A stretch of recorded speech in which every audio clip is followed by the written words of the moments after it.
There are a lot of pieces which have thumb position passages, or maybe the whole piece is in thumb position. And it can be sometimes a little bit tricky, so I have some ideas of how you might figure out what notes are the right notes of your piece. And the first thing to do is to decide what shape your hand and your fingers are in. And by shape, I mean, what are the spaces between your fingers? So the spaces come in whole steps and half steps, usually. The first shape, shape number 1, has whole step, and half step, which means between thumb and 1, there's a whole step, 1 and 2, a whole step, and 2 and 3, a half step. And it sounds like this.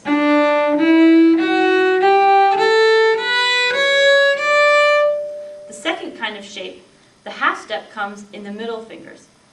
Between thumb and 1, again, there's a whole step, but now, between 1 and 2, there's a half step.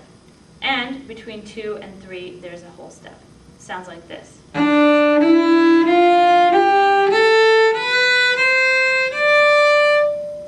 The third shape, the half step, is now between thumb and 1, and the 2 whole steps are in the other intervals. So, half, whole, whole. And here's how it sounds.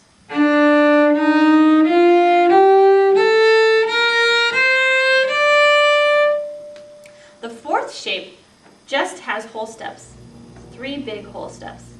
And it's especially needed when you do a whole major scale using all 4 strings. So I'm going to do my scale starting from the top.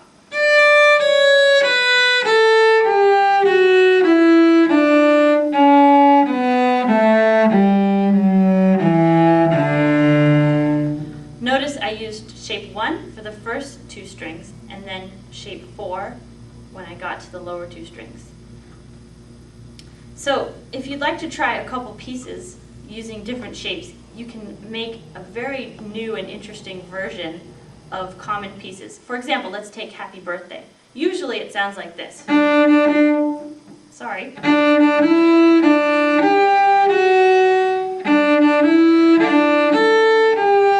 Using shape number 1. But if I used shape, let's say number 3, it would sound like this. Quite different.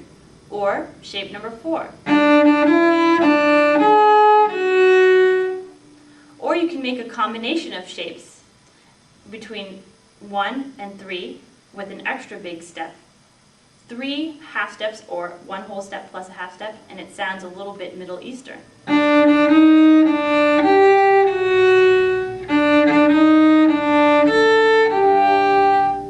So you can try out your different shapes to make funny versions of pieces that you know, or just use the shapes to figure out the passages of your thumb position pieces. Hope it helps.